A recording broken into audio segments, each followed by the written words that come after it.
Bien le bonjour tout le monde! Ce que je veux vous montrer aujourd'hui, c'est une petite affaire le fun qui m'est arrivée. J'ai reçu il n'y a pas longtemps un vieux Mac avec l'écran plat, les premières générations qui étaient montées comme ça.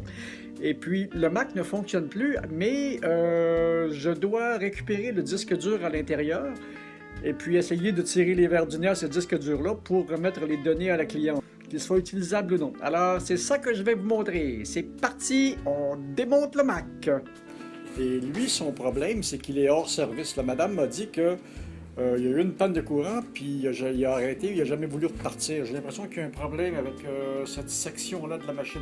Je ne sais pas comment est-ce qu'il est construit. On regardera peut-être ça, mais je ne crois pas que je le repartirai.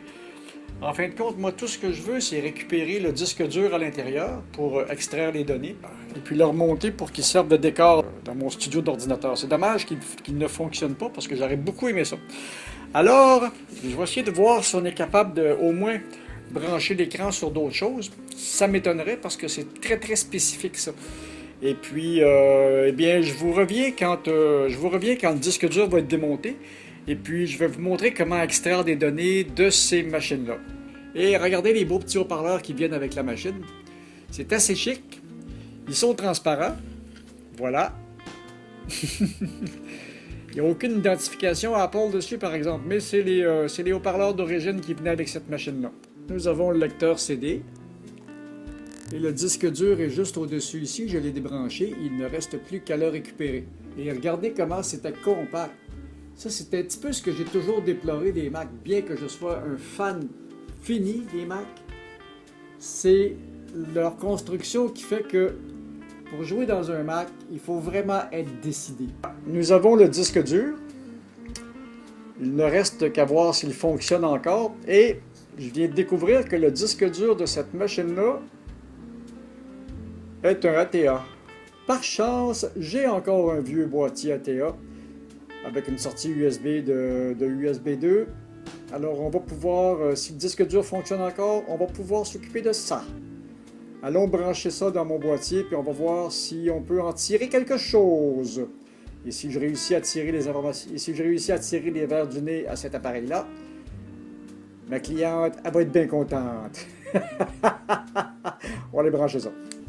Bon, ben j'avais commencé la vidéo il y a quelques jours en démontant un Mac et en récupérant son disque dur. Je pensais pouvoir sortir les données avec cette belle boîte qui se branche sur USB. Voilà.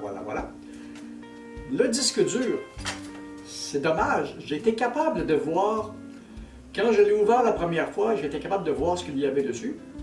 Quand j'ai essayé de transférer les données sur un autre disque dur,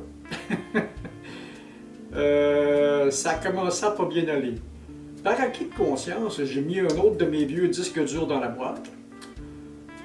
Je l'ai branché et elle fonctionne bien. Alors, le disque dur, je ne sais pas c'est quoi son problème, mais mes appareils ne le voient même plus. Il tourne, mais je pense qu'on a un problème avec les contrôleurs.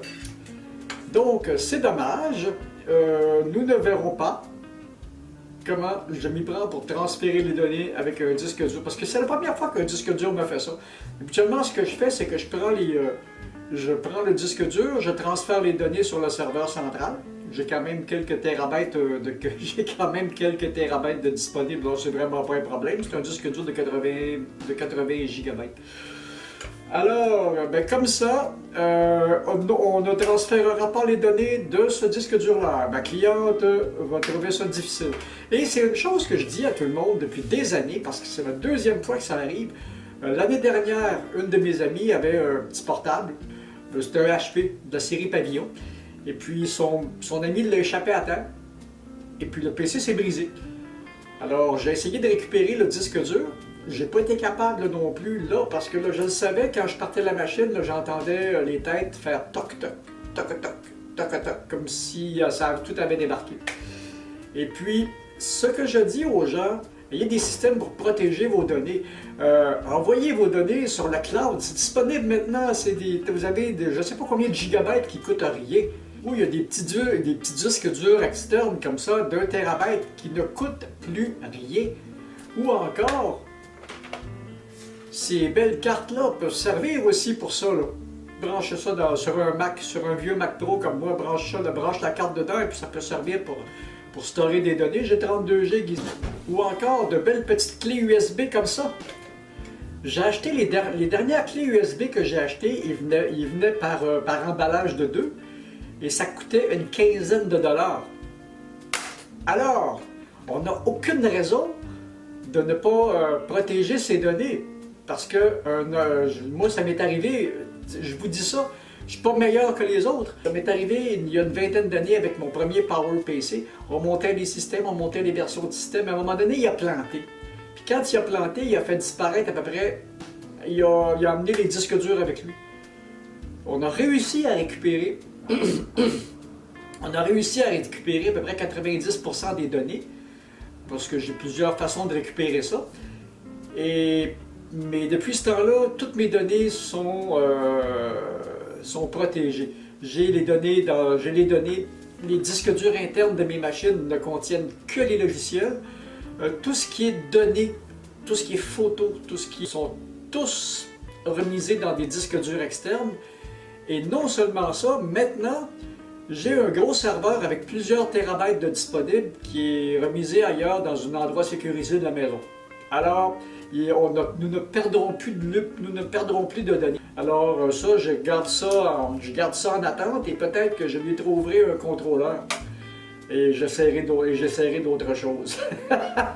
En attendant, comme la vidéo ne se passe pas comme je voulais qu'elle se passe, je vais vous montrer comment j'ai réorganisé mon studio. Et après réorganisation, ça c'est le poste de travail. Et le poste de travail sert à toutes sortes d'expériences et ça a toujours été un joyeux bordel. Et toute la pièce est dédiée à de la production de musique, à de l'informatique, à mes vidéos. Et voilà, ça c'est la section musique et photos. Et le minou! Ah, ça c'est mon chat, Monsieur Surprise! Et si on continue, ça c'est l'ordinateur que j'avais démonté, duquel vient le disque dur duquel j'essaie de récupérer les données.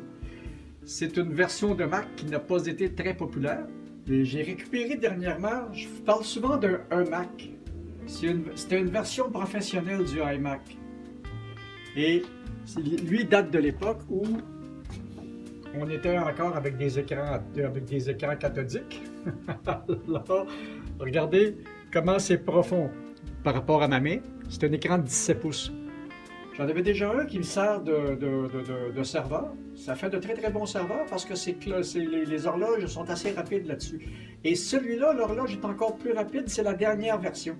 Probablement que je vais les échanger. Puis il a l'air en meilleur état que mon Mac, il a l'air d'avoir moins travaillé.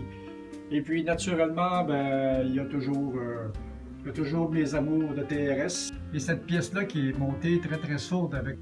J'espère que je vais récupérer d'autres Macs à un moment donné pour continuer, pour agrandir la collection. Alors c'est ça, la collection d'ordinateurs. Maintenant qu'on a fait un petit tour guidé du studio, c'est tout ce que je voulais vous montrer aujourd'hui. Alors pour le fameux disque dur duquel je ne peux récupérer les données, je vous tiens au courant, je vais faire d'autres essais. Et puis, ben, c'est ça. Si vous avez aimé la vidéo, c'est comme d'habitude, donnez-moi un petit pouce, abonnez-vous à la chaîne, partagez, et puis, ben, c'est ça. Vous vous rendez compte que je suis un utilisateur invétéré de Macintosh. C'est pas que j'aime pas les PC, c'est juste que je les connais pas. Eh bien, c'est ça. À la prochaine et amusez-vous bien. Moi, faut que je monte la vidéo maintenant. Salut!